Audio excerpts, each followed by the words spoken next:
Just to like fully be back in my culture. I always say people will fail if they think there's nothing left to learn. I got to really capture some of the elders in their element. I'd love to either educate or just help other people grow.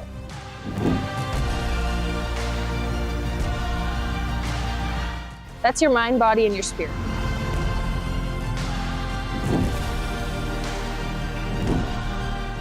Like, if you see everything as something that you can gain something from, your life is going to be difficult.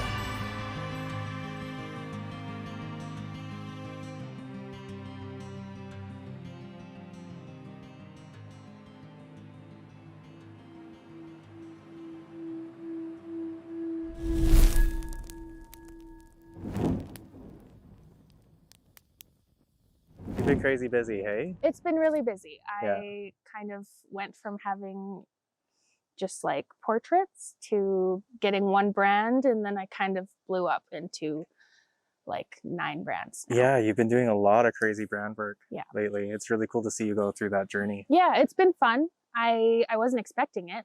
I definitely thought I would just be like a portrait photographer forever, but here I am.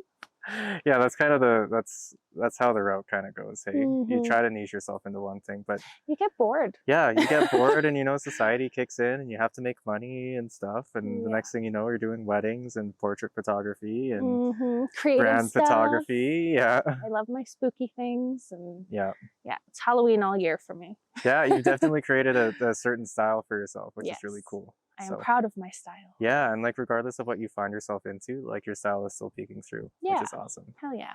Yeah, so how about let's jump into your a little bit of your journey. Like what led you into picking up the camera in the first place? You want to touch on some of your... Well, I started modeling when I was 12 and I loved it, but obviously it didn't last all the way through school just because I wanted to prioritize that.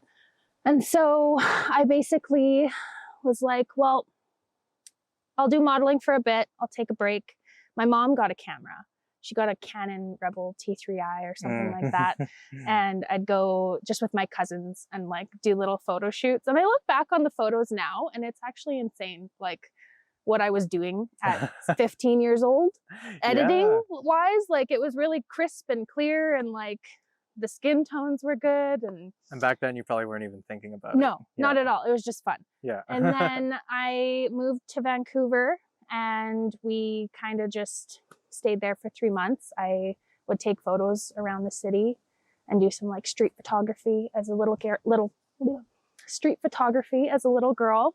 Modeling super young like that too. How was that? Intense. Like you're just thrown into that industry. I was really young and impressionable. Yeah.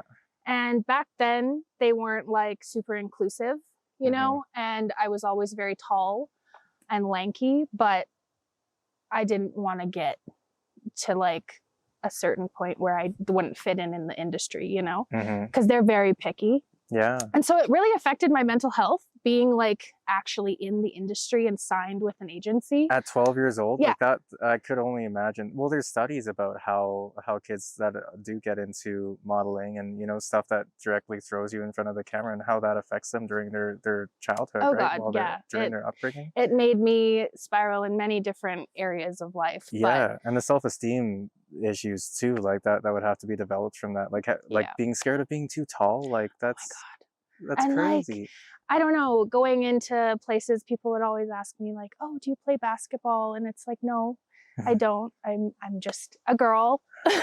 I model here and there. I did runways too. That was fun. Very nerve-wracking though, as a little girl with like anxiety and just trauma and stuff. That was definitely a different vibe from the normal just in front of the camera stuff. Hey? Oh, absolutely. Like it's very hustle and bustle. I was 16 years old. Like they're all adults. I looked very old from a young age. So they got me in wedding dress modeling, which is kind of like crazy. Yeah. Like a young girl modeling wedding dresses. it gave off, Absolutely. and now it gives off the wrong vibe to me. Like, I don't 100%. like it. Yeah. It's kind of uncomfortable, but I don't know. I got paid to do it, which was nice. But yeah, I definitely wanted to step away from that. And so I gave up modeling and I went and just did like some work with local photographers here and there. And that was fun once I started doing that. And then I had my kid, which was awesome. And I kind of lost myself that first year. I was like, who am I? I don't really know anymore. Like, I just feel like a mom. And luckily I was able to purchase a camera again and kind of just go full swing. Yeah. And now here I am. Amazing. Yeah. Beautiful. It's almost been a year. Like September 5th, it'll be a year since I started. Yeah, and you've completely blown up since then too. Like, yeah, all the brand work it's that kind you've of been doing. overwhelming. It's a lot, but I'm grateful. Yeah, and it really just comes down to the like you've clearly put out into the world that you want to be this, and looking back into your childhood too, like it's I so always had obvious. a desire. Yeah, like it's so obvious. I remember just like an itch. man, when like looking at baby photos, like before I was even like old enough to even think for myself, like my mom threw me into that stuff very, very early. The boxes and boxes and boxes of children's photos that we have in our household. Looking back at that made me like, oh yeah. In my adult years now as a photographer, I'm like, yeah, it's obvious I would have been picked up. You're picking up a camera at some point. You know? Yeah. It's just custom. Yeah. So getting paid as a model at 16, that would absolutely affect, you know, your self-confidence too. Like getting paid for essentially something so like you're getting paid for your looks essentially, like that. Literally. And like growing up, I always thought I was just a pretty face because like that's how I was treated. People didn't really want to be my friend. Yeah. But like, she looks cool. Yeah. And almost still to this day, I feel like people are almost intimidated by me, which I don't understand why.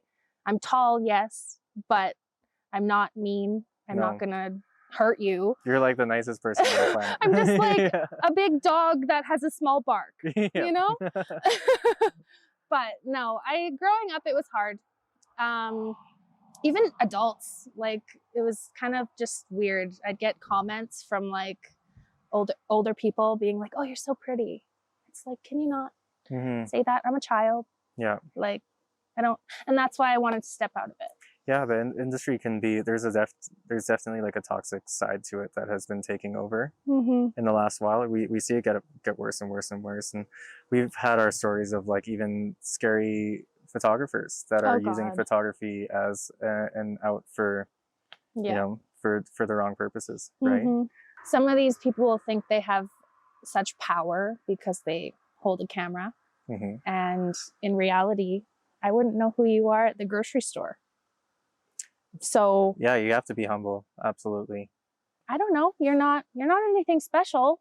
No one's really special. What makes you special is you're putting yourself and trying different things, you know? Absolutely. And I think it really plays into how much of a sense of community you have too, right? If you're just in it for yourself, it absolutely shows. Oh my God. Regardless on how much of a face you try to put on, like people know. I've tried to reach out to other photographers with questions and they've just been so quick to just shut me down. That's crazy. And it's just a simple question about a lens even. Yeah, why are you gatekeeping? Like, I don't, I'm never going to be able to take a photo like yours. No. And I'm grateful for that. Like. Yeah. So with your own Indigenous status, how is that connected with your own personal creative journey? Like, do you see yourself pulling from your Indigenous side when it comes to your projects and I feel like I really like to accentuate the moody tones, you know? Yeah. So the perfect example would be powwows. You go to a powwow and you photograph a powwow. All the colors in the outfits. I can have so much fun with that. And like, when I first started, I actually went to a powwow and I photographed. And then I was like, I really like how I can make these costumes pop. So then it kind of trickled into, okay, I want to try doing creative concepts and making the costumes pop. I'd still even love to contact a dancer and set up like a creative shoot of just them in like a setting or whatever. Abraham Lake, that'd be gorgeous. Absolutely. And just have them dance in their regalia. Yeah. Like a fancy dancer with their like ribbons flying in the wind. Honestly, I feel like that'd be so gorgeous. It's such a spiritual connection too. We just did one with our friend Sage. She's a fancy dancer so out in beautiful. the same spot. Yeah, and it's something with the color of the regalia mixed in with the natural colors of the mountains and you can just feel their emotions too when they're dancing through the photo. Yeah. Like these people spend so much time and effort into making their costumes and learning to dance and continuing to practice dancing so that they don't fall back in their skills. Like it is a true art. Yeah, everyone's regalia and everyone's type of dancing is 100% honed in on themselves. It's tailored to their own experiences, and them building that is their own spiritual connection to that regalia too, right? It's a spiritual journey all on your own in creating that regalia and creating your own dances. Yeah. Practicing those dances. The blood, sweat, and tears that go into making it is absolutely magic. Yeah. That makes you dance. Yeah. And that's part of the magic of these powwows too, is that you get all of these different universes, all of these different stories, and they all come together and you get that visual aspect of what that is. And it's beautiful. Absolutely. Yeah. On the note of your upbringing, have there been any sort of family connections? I know you said that you had a camera very, very young. Were there photographers in your family or artists or anyone that really pushed you towards that? Honestly, no. Yeah. I didn't know about photography until I was 12 and did my first photo shoot, and that was like the funnest thing ever. I was dressed as a fairy. But no, I honestly think it came from just like watching my mom's friend who is a photographer. She came to the wedding and I was just watching her the whole time. And I was just like, wow, that seems so fun. Like, I want to do that. Her husband was there, like second shooting, and like, it was just a vibe. And so, yeah, I think that's really what like inspired me when I was young, just watching those other kind of role models. I didn't know they were role models at the time, but I guess they are. Yeah. Yeah. It just ignited it with you. Yeah. Yeah. When you first chose, even back in your modeling career, were there any sort of obstacles that came up with just the concept of being an Indigenous model or being an Indigenous photographer? Honestly, yes. The standard look is not brown hair, brown eyes, and a round face. But I was tall, so I had that advantage. And there was definitely some jobs that they were like, we don't really care. But honestly, I feel like I missed out a lot on bigger opportunities because I wasn't the traditional blonde hair, blue eyes girl, you know? Absolutely. And I feel like that kind of had to play with it. I don't know 100%. I don't want to assume, but you never know. I don't want to assume that they were just trying to pick the other girls over me, but I feel like that was definitely a struggle. Have there been any projects within this last little while that have really struck that cultural urge for you, that has really sparked that sort of thing for you, gotten you excited about the future? So I'd say definitely the recent project that I was asked to be a part of this last summer was the MMIP Spirit Ride. It was just located in Red Deer here, but it was probably around 50 to 80 bikers, give or take. And they rode for the MMIP. I got to do some photo and video, and it was awesome. It was really cool. I'd love to do it next year. I got to really capture some of the elders in their element, and that was really fun. The old biker elders. They're funny. And then also like the new generation of like riders that were there too. It was just awesome to see. Absolutely. Yeah. Even they were coming out. Yeah. So. I remember connecting with you out in Rocky. I was helping out the Friendship Center out there. And the amount of people that showed up for this event was astonishing for a small town. Like, when I got off the bike to film them all pulling out of Indian, I was just like, this is so cool. So many people. And like Yeah. even just people driving on the highway would stop and just watch them because it's just mesmerizing, like a big wave of bikers just coming through. Yeah. With all their little red ribbons on the side. Well, yeah, and on a deeper standpoint too, like again with the fact that it's never been a better time to be an Indigenous person, to see that amount of people showing up shows I know. the deep culture that's still here. It shows Yeah. the deep community that's just waiting to have a voice, right? And like people even came from, what was it, North Dakota, I believe, and down by Sturgis. I'm not sure if that's like similar area, but to drive that long to come to the ride, that's pretty special.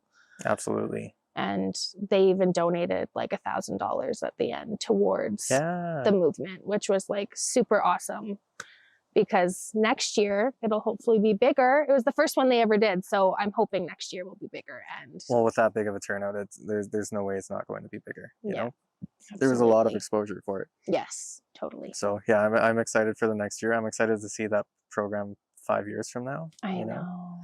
Super exciting. I'm excited to see my pictures on the banner next year. Absolutely. Yeah, you That'll took be some fun. amazing photos. I'm excited to see which one they pick, because there were so many awesome shots. And like, you could just feel the emotion. I remember reading some of the comments on the thread, and they were just like saying they were like basically crying because it was just so emotional. And like, you could just see in like the women's faces as they were all hugging each other that they were just so happy and like truly in the moment. Yeah. Yeah. Those are the moments that really matter. Yeah, exactly. Yeah. There's reservations as close as 20 minutes away, 20 to 40 minutes away. And those are on boil water advisories. Yeah.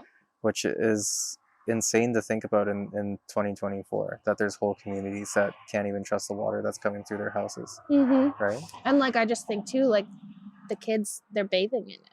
Like the skin issues and like all the issues, like your skin is your biggest organ. So if you're sitting in the water, you're obviously going to get something. And I just don't understand why. They've been saying for years, oh, we're going to have this water settlement. We're going to get you water. When's it going to happen? Yeah. You're able to build all these roads and pipelines. Where the hell's the water? Yeah. It's the same kind of process, I think. Yeah. As a pipeline. It's because it's taking money rather than giving it back to the government. Right. Yeah. There's a lot of things that communities, Indigenous communities, are trying to push forward that are just halted at the gate. From lack of media, the government just not wanting to listen. A lot of different aspects play into that. There's a lot of talk, but not a lot of action. Yeah, absolutely. We've seen it before. Like generation after generation, the government will only go as far as it needs to show that they're doing something. Yeah. Right. But there's always another edge to that. Like it's a common occurrence that the government will only give out certain things and will only help out if it's getting something in return. Right. And if it's not getting something in return, then it's not going to help. So we're still struggling with that today. Yeah. It's still very much an issue. Yeah. And there's tons of people in numerous communities that are trying to fight against that. Yeah. And I just love when the everyday person is just like, oh, these Native people get these free things. They get free gas and free rent. And it's just like, where? Free school. Well, maybe they're willing to cover some schooling, depending on if they see it valuable. But if they don't, you got to pay for everything. Sure, you get a tax break if you work on the reserve. If you work in town, you get taxed just like everyone else. Yeah, no, that's there may be programs out there for people who live on reserve and people who are Native status and this and that, but no one talks about the amount of hurdles that you have to jump to even get any sort of help. Yep. So myself, Métis status too. What we're able to achieve through our own acts is drastically different and very confusing compared to someone who has full status, right? Yeah. Well, even like I'm in the process of trying to get my son his status, and He's a band member already. Mhm. So he belongs to the band. He's got all the proper identification for that. But the government won't give him status because they think I'm white. Mhm. Sure, I'm half white. My mom, she's Italian and Métis, Mhm. and my dad is Blackfoot Cree. Mhm. So, and then I go and I try and get my son's status, and I say, okay, I'll send my Métis. I have my Métis card. I can't get my status card because my dad did pass away, and he was the one that I had access to through Papa Chase. Yeah. And I don't think I'll ever be able to get status now because I don't have connection to his family that Which he was is adopted from. insane to me. Because you have that running through your blood. Oh, yeah. And that's To- the sad thing. Like, even way back when, Yeah. my Nana, she is like full Cree. Mhm. She looks at everything and she got her status taken away because she married a Outside white of- man. Yeah. So to the what? Indian She's Act. just no one now? Yeah, well, and that's what that act was made for, right? Mhm. Was to assimilate our culture and to kill it on the other side of the fence, Mm-hmm. right? They're just So- doing it in a different way now. Yeah, it's yeah, exactly. And a lot of that is still being played out. It's just legal and it's been hidden inside of regulations and laws and a lot of bureaucratic stuff. Yeah. So that's the thing that's the part that no one is talking about when we have these like derogatory statements saying that our people get a lot of freebies and this and that, and the oil company is paying for all of the things on reserve and stuff. It's like, well, on a stereotypical standpoint, yeah, you can look at it like that, but it goes so, just like every other statistic that's being used against our people, it goes so much deeper than that. Yep. Violence on reservations. Yes, you can look at it and say that we're nothing but quote unquote savages or this or that and the other thing that we've been called for generations, Mm-hmm. but it goes so much deeper than that. Yeah. And it was from post-colonized beliefs. It was from what the first colonizers did to our people that caused this to happen. Mm-hmm. Absolutely. We're on a straight up, it's where we're sitting at right now, where our people are sitting at right now, and the grand scheme of what the first colonizers had planned for us is now on a standpoint that they had no plan for. We were supposed to be completely assimilated yeah. by this point, right? So that's where this flourish in culture is coming from. That's where the confusion of what the government is supposed to do to help reconcile our people is coming from, because they I didn't have never that plan. understand why we don't have Indigenous people running our country. Or at least playing a huge standpoint in Yeah. how our country is run, rather than just being put onto the corner, Mm-hmm. you know? And even when it comes to the structures on reserve and the structures within the board members and such, it's still within the post-colonized patriarchal cone. Mm-hmm. So how are we able to go back to tradition? How are we able to go back to the way that things were when we are still trying to build everything up within that mindset, Mm-hmm. right? And that's the struggle, is someone like me, you try and fit in out here, Mhm. you don't really fit in. You try and go to the reserve to maybe reconnect with your culture, and you're looked at like, what are you doing here? Yeah. Like, go home, basically. Yeah, and there's a lot of that. I've noticed, especially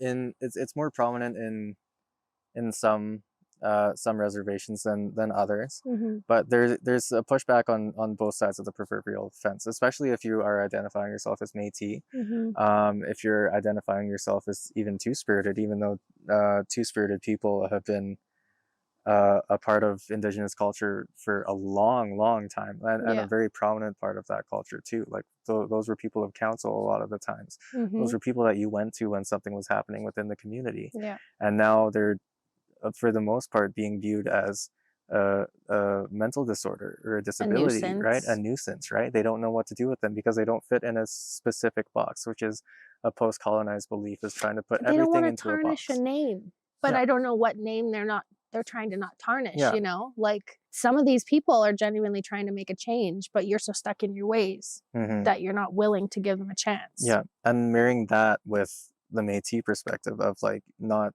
being able to fit in outside the reservation, not being able to fit in inside the reservation because you didn't grow up there, or you don't have enough quote unquote native blood inside Mhm. of you. Like, it leaves someone feeling extremely lost. It's Without confusing. community, you're just immediately shunning someone because of something they can't control. Mm-hmm. And regardless on which side of that fence you're on, if you want to blame it on which side of, like, which team you're on the Indigenous side. A lot of that is coming from trauma. A lot of that is coming from altered versions of what they believe their traditions are, that were pushed on by the colonizers. And on the other fence too, like you see, when you see that type of racism going on reserve, it gives the other side even more tools to use as racism when you try to go into that culture, right? For me, I found that growing up, I was fully immersed in it. Like, we'd go to sweat lodges and we'd go to sun dances and powwows and all the things. But then once my parents separated, I was more with my mom. And she's Métis, but like, she didn't grow up with family members who practiced their traditions or anything like that. And so when I'd go see my dad, and I was able to, I just slowly got like integrated out of what I was meant to experience, you know? And like, I have such an urge. I've always wanted to dance powwow. I think that'd be so fun. One day, maybe. I like photography right now. But just to like fully be back in my culture, because I can claim it. Even though I'm half, I can fully claim it. Like, absolutely, I can dance fancy if I want. Or well, and that's the thing. The culture has always been open to anyone who is willing and able to carry on that culture. Do it respectfully. Yeah, that's where elders come from. That's where knowledge keepers come from. Elders aren't supposed to self-appoint themselves, and we're seeing a lot of that this day and age of people taking on that role. Even though they probably shouldn't. But without that open communication of knowledge of our traditions, that's going to be lost. We've already seen certain bands disappear with their own dialects, with their own languages and their own teachings, because of that, for a lack of a better term, gatekeeping, right? And I understand where that gatekeeping is coming from. There's a lot of trauma. There's a lot of fear that that culture is going to be ripped away from you again. And even practicing those teachings was illegal at a certain standpoint too. You got beat for speaking your language. Exactly. Like, it was illegal to dance. It was illegal to have long hair. To have long hair, to be two-spirited, this and that and the other thing, right? So now that it's finally legal again, I can see, I understand the side of holding that culture close to your heart, but that's where it dies with you too. Right? Absolutely. So there needs to be, especially when it comes to photographers and when it comes to videographers, like, you need to capture the memories or else they're gonna die. Yeah, there needs to be a fine balance of revitalizing this culture and modernizing it for the next generations. And the strongest way that we can do that is through photography, is through video. And a lot of cultures, a lot of bands are still pushing against that sort of media for certain reasons, for not wanting to mass produce that sort of culture. I also feel like it's out of fear of judgment, because if they put themselves out there, then the world gets to see how they are and how they live. But it's beautiful. They truly live different than anyone I know. And like, even when it comes down to just making the foods, like, they put so much into it. And no, you're not going to taste a bannock that was made by an elder versus like a young kid, and the elder's bannock's going to be so much better because they've been practicing. But like, let's document it so we can remember and how to do these things. Your grandkids' kids aren't going to remember or know if you don't document it. And you know, the constant evolution of culture is absolutely needed for the longevity of it. Even looking at bannock. Bannock wasn't a traditional native food until the first settlers that arrived. And through the famine and through the wars, through the constant genocide of our people, we've had to shift and take in that form of food as a survival tactic. And then we turned it into our own. And rice soup. Yeah, rice They didn't have ingredients. They had rice and raisins. So make a soup out of it. Exactly. But or that has turned into tradition. Yeah. You go to a feast and they have all the traditional foods, and it's so good. So good. Have you ever had a bannock taco? Oh, yeah. That's the only way I'll have a taco now. But none of that is traditional. We just turned that into tradition from generation to generation. So the the taking in of different cultures can be healthy to a standpoint. That's Yeah. why you need to work with the Indigenous populations that you're trying to capture. Mm-hmm. You need to make sure that they have a voice when capturing these. Mm-hmm. And again, it just comes to transparency. You have to talk to them. You have to ask questions. You have to be fine with your own humility, humility with not knowing this culture. Yeah, Right? exactly. And that just plays into a part of wanting to be an ally for the whole Reconciliation Act too. Mm-hmm. You can't just blindly do it on your own. Mm-hmm. You have to ask those questions, right? Yeah, exactly. So with this year of photography, you've captured quite a few different projects, Yes. quite a few different models. Mhm. Are there any projects that have really stood out for you? Like any specific photos that you've really absolutely loved, either for the way that they were captured, like the journey that got you there, the whole memory of it? I want to say probably my Indigenous Wednesday Addams that I did in an abandoned schoolhouse. That That's was really cool. fun. She got to wear her braids with the ties on them and the otter. You know, I can never get my ties figured out. I can't It's do an it myself. art. Yeah. It's an art. I can braid my hair perfectly fine, but putting the ribbons around it, Yeah. my fingers just get stupid. I'm not there yet. Well, keep practicing. You'll get Yeah. it. And then she had an eagle claw that she was using as her like pointer around the whiteboard or whatever. And she had a fun little thing, little hand that acted as thing. Yeah. And that picture blew up. And honestly, for someone who just started a month prior to get like almost 500 likes on a photo, Mm-hmm. I was like shocked. I wasn't sure I'd ever receive that. No. And now I'm working with these crazy other brands that are just like giving me these opportunities I could only dream about. Mm-hmm. And it just to think back and like little me is just like probably screaming just in excitement, like, oh my gosh, she's so cool. It was a really cool concept. I Yeah. remember looking at the photo. Meshing the Indigenous mindset was something that's so Yeah. immediately popular and 100% your style. Yes, absolutely. Yeah. Gothic, spooky, all the Yeah. things. It was perfect. So like, let's talk about a little bit about the process. Like, Mhm. was it a lot to like get to that point of wanting to do it, or was it just like an immediate like this needs to happen? You saw the image like I kind perfectly? of just randomly come to ideas Yeah. and then I just need to do them. Like Yeah. it's like an internal itch that I've just like, You can see it so I gotta do vividly. it. And so I just got to thinking, I'm like, okay, how do we want to do this? I know the schoolhouse, I know where that is. That's a perfect vibe. Mhm. Do I want to have it just as Wednesday Addams or do I want to add an Indigenous twist? And I was like, I feel like it would be cool Mhm. to do a spin on it. And everyone just loved it. So I obviously made the right choice. Yeah.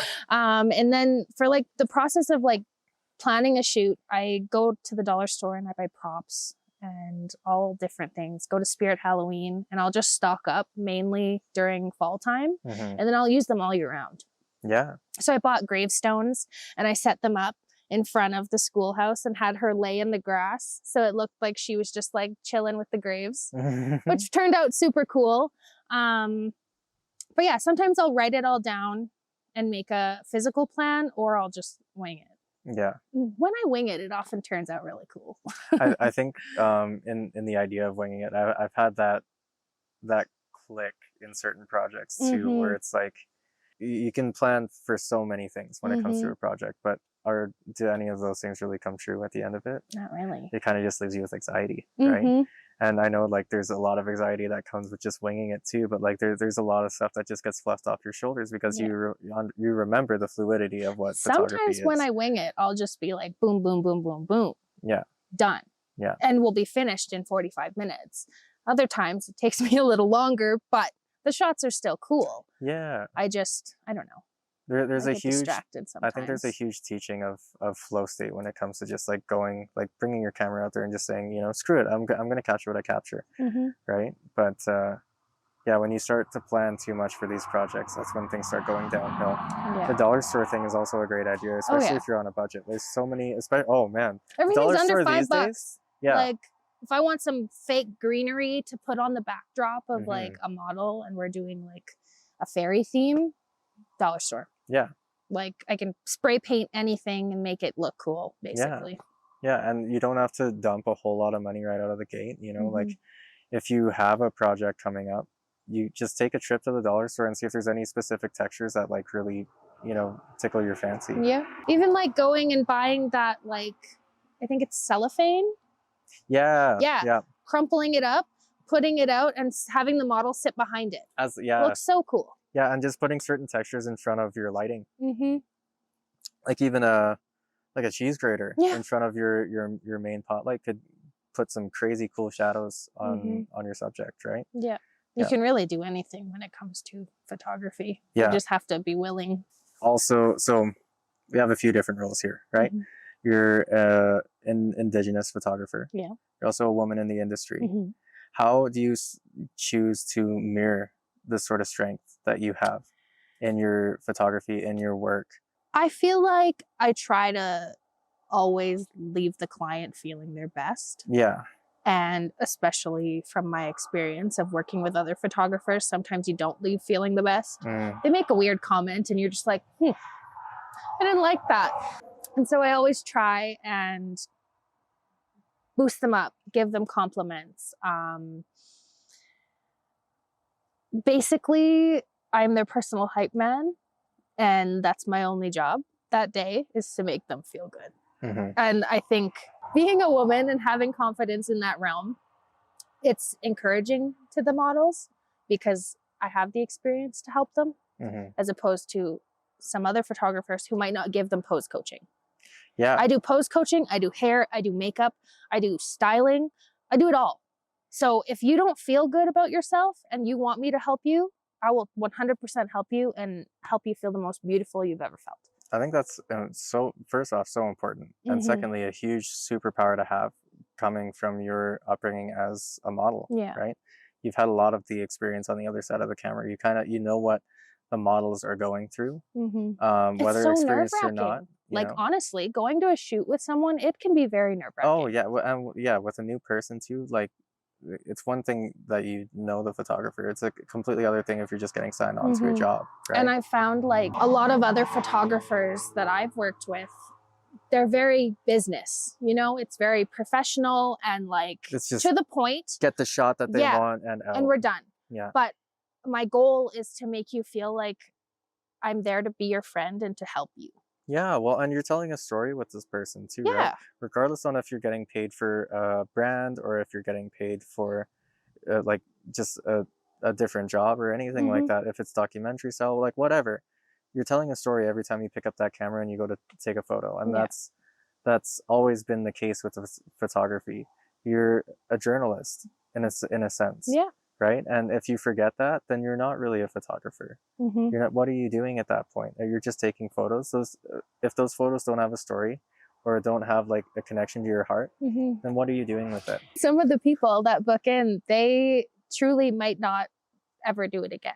Yeah. Like that is their one shot. They're doing this for themselves, maybe for the birthday or just a celebration. Maybe they're sober for a year and they want to celebrate and document that. I am happy to help you and like create the most awesome concept and make you shine. No one chooses to jump in front of the camera for no reason. Yeah. There's always a reason. And if you can unlock that reason with your model, then you're that much more connected with them. You can start telling their story. And that's what that whole situation is about. And sometimes I found with social media, you have to give the client a reason to book you. So they might not ever reach out to you. But if you put out a concept on your story and you're like, who wants this? This is really cool. They might be like, hell yeah. That is what I want to do. And there you go. You got your fish. Yeah. Just by putting that simple little concept out there and sparking the interest. You know, your body is an amazing tool. Your mind is an amazing tool. Your instincts are an amazing tool. It will tell you if something is in line with you or if something isn't in line with you. Yeah. I think to get to that practice, just in general, it doesn't like, this doesn't just pertain to photography, like our craft, like just as a general practice, whatever tools you can create to help you hone back into yourself and in moments of decisions to help you make that decision, to help you follow your intuition rather than just to push it away or second guess yourself, that sort of thing, are important. Yeah, from my personal perspective, my body will physically feel ill when I put myself in situations that I know I'm not supposed to be a part of. Mm-hmm. And that can be from a bunch of different places, but these different stories that we take on, the different connection that we take on from person to person, client to client, can be huge and really taxing. You know, you're taking on a lot of their insecurities, you're taking on a lot of how they see themselves, and sometimes a lot of that trauma gets dumped out too. Yeah. Some photography sessions halfway through can turn into a counseling session super duper quick. And I'm totally fine to be that person if that's what you need. Absolutely. If you don't have anyone to talk to, I will listen happily. Well, as an innate, you know, as photographers and also Indigenous people, like that innate sense of storytelling is huge. Yeah. But the only way to get to that point is to be that safe person, to be able to hold that space for these stories to come out, right? Absolutely. Yeah. But on that note, sometimes the stories are very heavy. And when I get home, I do have to like cleanse and smudge because it's just very overwhelming. Yeah. As someone who has trauma themselves, I can almost, or it sometimes can be triggering, right? Yeah, sometimes Absolutely. they share a story and it's very relatable, and it's like it gets me thinking about what I've went through, and then again I spend 3-4 days thinking, recovering, being like, oh crap, that happened. Yeah. Right, but I forgot about I'm gonna that. go back out there with a smile. Yeah. Like, it'll be fine. Yeah, and I think transparency is a really big tool, and on the standpoint of on different tools that we create for ourselves to cope with these sort of things, smudging is a huge help. Yeah. Taking in good medicine, that even the aromatherapy that can help disconnect you from outside and inside. Essential oils, Yeah. like lots of different things. For anyone that's willing, because you know, sage, the smudging, the smoke isn't for everyone, so I give that as an option going into my sessions, and you know, leaving the sessions. It helps disconnect yourself from whatever's going on outside, and it helps you reconnect once you leave that area. Yeah.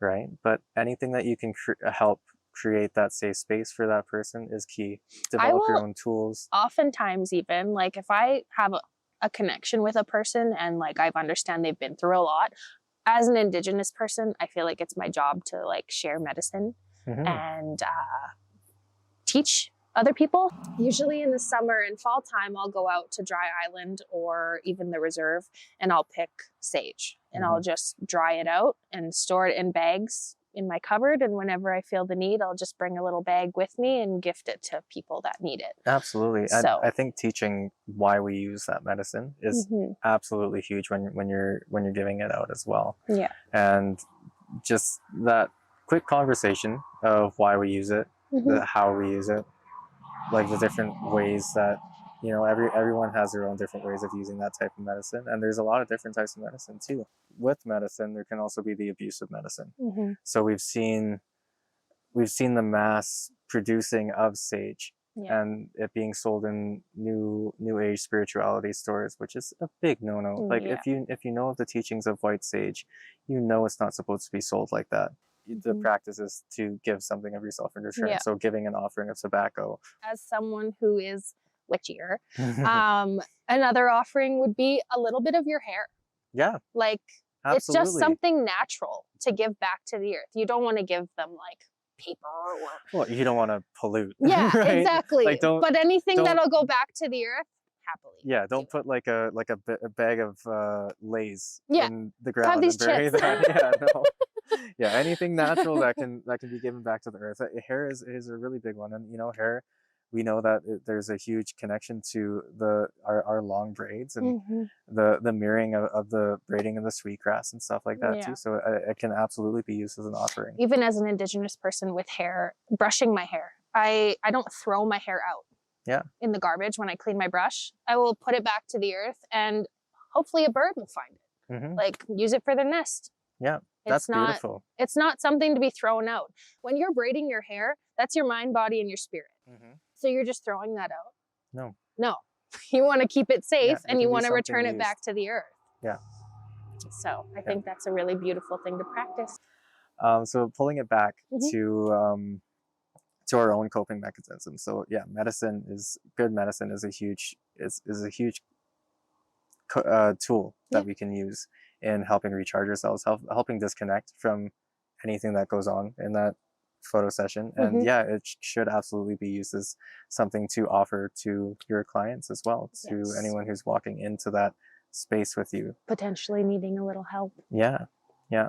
But as innate storytellers and as innate healers, whatever you want to say, just having that softer soul to be able to have people come to you with their stories and come to you with their universes, it can drain the hell out of you. And it's so important as photographers, or just anyone who is able to hold that space for people, to have these coping mechanisms, healthy coping mechanisms, have these healthy tools, and to remember self-care is just as important as getting that shot. It's just as important as getting that next client. You can't overstretch yourself. I've overstretched myself. You've overstretched yourself in the past. It is so grueling to try and get back from. Yeah, absolutely. And like, I find when I am super tired, if I book a shoot too soon and I'm still not in a good headspace, I've had to postpone shoots before because I was not doing well. Like, I was that exhausted, or just like something emotional happened. And I'm very grateful for the clients that are willing to work with me, because I'm willing to work with them as well. If something were to come up, deposits are a rough thing to hold a date. Yes. But if a circumstance comes up that you need an extra day to recover, that's totally we're fine. all humans. Yeah. Right? So every Indigenous teaching I've had from the last year has reminded me that I'm not above the planet that I stand on, that I'm not above the grass that I stand on. We're all one. We're all made from everything that we, like the trees, the grass, everything. Everything is a relation to us. And if we walk on this earth with that mindset, we will become better people. As soon as you start putting yourself above that mindset, if you start seeing everything as a resource, you will start seeing the people around you as a resource. And that's toxic. You can either have an easy time at it, or it'll be hard. Yeah. Like, if you see everything as something that you can gain something from, your life is going to be difficult. So difficult. The universe is going to say, no, yeah, you don't act like that. Yeah, instead of harmony, you're focusing on competition. Yeah. Right? Instead of, oh, I am one with everything, I'm not better than anyone. The universe is going to be like, okay, I like this girl. I like this guy. They're good stuff. And yeah, we're going to be rewarded, which is amazing. So some of your biggest influences when it comes to photography, when it comes to the videos that you've done, I know you have a very specific style, but where exactly, when did that style like really start taking hold for you? I pull a lot of inspiration from like horror movies, Gothic architecture, churches, graveyards. Yeah. Like abandoned buildings and stuff like that. Kind of like that grungier like look to it. I want to take something that's not beautiful and make it beautiful. You know? Like the abandoned farm that I always shoot at. Physically, when you show up there, it's not very pretty. It kind of smells. There's like mold and stuff. But you take the photos and then you just add that little sparkle, and the memories are going to be there forever now. Absolutely. And this moment in time of where it's sitting, abandoned, it's decaying, is captured. So now what's it going to be in 10 years? Well, yeah, that's, I was going to say, like, with older places like that, you compare that to trying to do a photo shoot in like a high rise. Like, yeah, you get the high class look and stuff like that. But what else is there? There's no other story to be told in places like that. I'm not trying to sell a high class look. Exactly. You know? When you go to these older places, there's so much story to pull from, even from the smallest details. You could take a close up photo through the railing of like the rusted railing of an abandoned building, and that's going to tell you 1,000 different stories.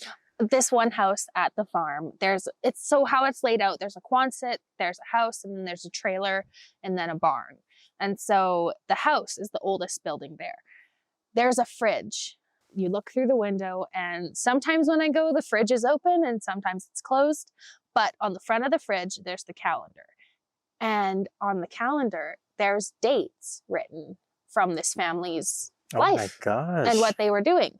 You go and you look a little bit deeper in the house, and there's like Uno card games and a cool old TV and a doll. And like, you get to just see that this was just like us. Yeah. But what, 80 years ago? Well, as a photographer, like looking for this place as a setting for your photos too, like it just throws so many more ideas into your head when you walk into this building. You may have an initial idea before you go into it, Yeah. but then it starts flourishing into these different stories that you're just witnessing. I've done play out. photos there, and now I want to make a movie. Yeah. Like, I would love to make a small film and contact the owner, of course, and get permission, because I'd be there multiple times that week or whatever, that month, and create like a horror film. Yeah. Because it's the perfect setting. Like, you could make something so cool out of something that's just down the road. Like, it's right in the backyard. Why not? I think a lot of people get stuck and they're like, I don't know what to do. All I do is this. Well, just try something else. Do video. Yeah. Try video out. You're not going to be perfect at it at the beginning. I wasn't. Yeah, do video, or you know what? If you shoot with subjects all the time, take your camera out somewhere else and just shoot without a subject. Yeah. Or go to a place you've never been to do before. Street photography. If you still want to shoot a person, just go downtown, snap some photos as people are walking, getting their pizza, drinking their coffee on the sidewalk. Street photography, to a point, you know, it has to be done respectfully. Like there's a demographic of street photographers who are like bordering on the toxic morality of photography, like shoving cameras in people's faces, like sneaking photos and stuff like that. I don't condone that whatsoever. No. But street photography, if done correctly, can teach you so many different tools that will be so useful in the rest of your photography career. Being comfortable with going up to random people and saying, hey, you look beautiful. Do you mind if I take a photo I love your outfit. Yeah, like I'm a photographer. Like it teaches you how to market yourself. It teaches you how to view your surroundings in a completely different standpoint than what you're used to. And who knows, if you approach that person, they could be your next client. Absolutely. Like, yeah. And if you walk down a street with the idea of taking photos of the different details of the street, this was a tool that I used when I first got into photography. This was actually the reason why I got into photography in the first place. It helped me hone back into my smaller universe and be much more attentive to my surroundings, to the small details. Like, for lack of a less cheesier term, like it made me stop and smell the roses and actually appreciate the beauty around. Seriously, though. I'll be walking down a back alley and I'll see like a cool old staircase. Yeah. And it's like, that would be a gorgeous photo. Everyone else just sees it as a nuisance and rusty and gross, but like, it's actually really pretty. There's a lot of stories that can be told with just that one older building. I would honestly love to get into, in the future, interviewing the people downtown. Yeah. And having them tell their stories. Yeah. And giving them a voice. Because a lot of the time, they try and talk to someone, they don't want to listen. Absolutely. And sometimes they don't get to talk to anyone for like 3-4 days. When you go so long with people treating you like a ghost, or just like not giving you that proper conversation, you're essentially you're in a state that's worse than solitary confinement. Because you are surrounded by people, yet you are still feeling utterly alone. And we see a lot of that mirrored in with the people that come through the friendship centers too. People that have been treated like a subhuman for their whole lives and have finally gotten to the point of believing that. Yeah. Right. And then the deterioration that comes from that is so scary. It's so sad to see in human beings. Yeah. They're just lost souls. And I want to just give them a hug. Because oftentimes I feel like they haven't had a hug in a really long time. And I feel like they deserve to have a hug. Absolutely. And even if me taking a nice photo of them and sharing it and making them look beautiful and feel beautiful for that second, even if they can't change their outfit or shower or clean up, but they still look nice, I've done a good job. And you know what? There's something to be had with people who have been living on the street for that long, because just the way that they show up tells so much of a story, and tells that they have so much that they can share. The sense of community is lost. Your smaller communities are getting even smaller and smaller and smaller, and not a good way. I think in order to get back from the state that we are right now, because everyone knows if we keep going this way, it's going to end in disaster. Yeah. And the only way to pull it back from that is to focus on our smaller immediate communities. It's so easy to get lost in the issues of the world, especially with these supercomputers in your pocket. We have all of the knowledge that we could ever need. Now, Right there. there's no getting better at that point. Like it's everything you could need, but it's just like with good medicine, it needs to be used with intention. If you abuse it, then it's going to abuse you back, right? Absolutely. What sort of avenues do you plan on going down or continuing in the future with preserving our culture and revitalizing that culture, sort of putting that evolution spin on it, you know? Yeah. Making it modern for future generations? I honestly feel that I'm going to try and stick close to adding Indigenous models when I can. When I'm doing creative concepts and telling stories that have already been told, maybe adding in an Indigenous character instead of whatever character was being played. Also capturing powwows. I love taking powwow photos. I will never stop doing that. I always go to the big one in Red Deer and I go right down on the floor so I can get close up. Well, and it helps with your own reconnection too, right? Like it's a huge healing measure to reach out as an Indigenous photographer to these powwows, to these Indigenous communities, to see if you can work with them. And you know, some of these communities will say no, and that's okay. Yeah, that's perfectly fine. Don't let that deter you. Move on to the next. There will be a community that understands the strength that photography plays and videography plays in preserving their culture, and they will take you on 100%. And from there, it's always a vortex. Oh, absolutely. Reach out to your local friendship centers too. They're always looking for help, whether it's voluntary work or paid work. There's always something to be done at the friendship center. And there's about 120 something, 125 or 130 friendship centers throughout Canada. We have a good chunk of them in Alberta here.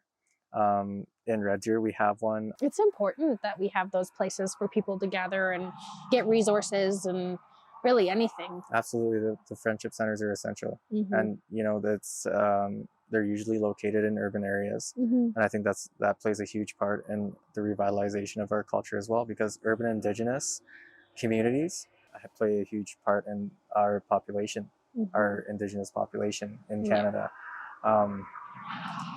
So for them to have a voice, typically a lot of people who grow up in urban Indigenous feel like they don't have a voice. They feel lost. They feel like they don't have that sort of connection to identity. Connection, yeah. Exactly, because they're not accepted in these urban centers, and they're also, for a lot of the time, not accepted on reservation either, because they didn't grow up there. They're not from there. They might be Métis, so mixed blood or anything like that. You know, there's always something that causes them to feel like they don't belong. So the friendship centers are huge for that belonging. They're a huge melting pot of different cultures, right? Yeah. And like I find with the friendship center, they're always trying to extend their arm to the homeless shelters, different markets and stuff to set up. I've even seen booths so they can put themselves out there, because there's some people that don't even know they're there. And like they're just missing out on this potential connection with community when it's really around the corner. Well, that's part of the struggle, right? Like it's the centers they only have so much reach, and they only have so much that they can actually do in order to have that public awareness, right? So anything you can do to reach out to them, see what they need for help, if they need extra materials or extra manpower or anything like that, absolutely. If you end up going to a bigger city in Canada, like just do a quick Google search, friendship centers in such and such, and you'll probably find something within the 50-kilometer range, because that's what their goal is to have something within that range for wherever you go, right? Yeah, that's awesome. Yeah, that's really important. Yeah, absolutely. Where do you see yourself with your photography career in the future? Well, I would love to be moving to Europe possibly and doing photos down there. There's a very big alternative scene down there. A lot of the brands I work with are actually from the UK, which is super cool. Who would have thought a little girl from Canada would be doing work for UK people? And then I also want to focus on trying to do tours. So I want to go to like Vancouver, Las Vegas, Toronto, anywhere that's like a big metro and host photography workshop kind of things, whether it be a model workshop. I could even shadow a photographer if they wanted in the future. Like, I don't really know what it holds, but I'd love to either educate or just help other people grow, if that makes sense. Absolutely. I don't think I'd ever sell my presets or anything, because that's like my style. I worked very hard on those, but I would encourage people and help people understand Lightroom and video editing. That is confusing. Yeah.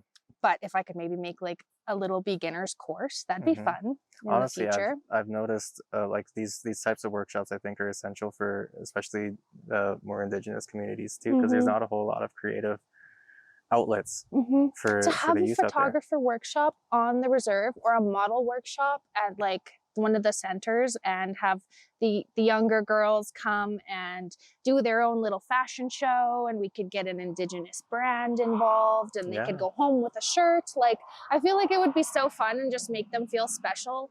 Because what out there is doing that for them? No, nothing. They go to school, they work, and that's about it.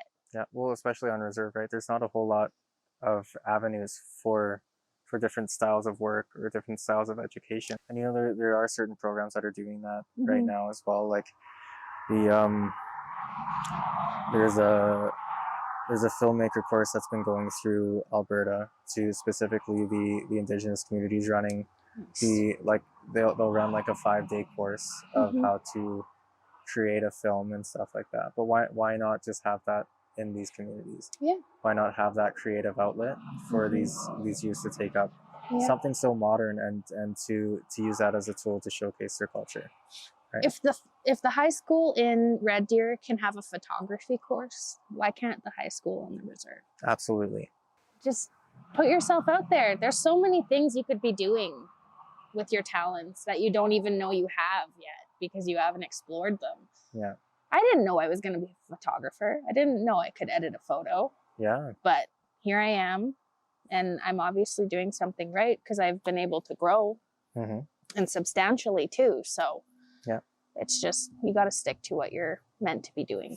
You got to believe that there's, no matter where you're at, there's always room to grow. There's always room to learn new things, and to learn new things about yourself too, right? So I always say people will fail if they think there's nothing left to learn. Absolutely. The only reason we're on here is to keep learning and to be curious and to create beautiful things. And if we're not doing that, then why are we here? Exactly. Right? So keep that sense of creativity moving forward. Keep that sense of love moving forward. Hold your heart center in front of every project that you end up doing. You know, there'll be hard times, but I guarantee you're going in the right direction. Well, thank you. I'm very excited to see where I end up in the future, and hopefully we're still connected and able to do things when I'm a big famous photographer in the cities.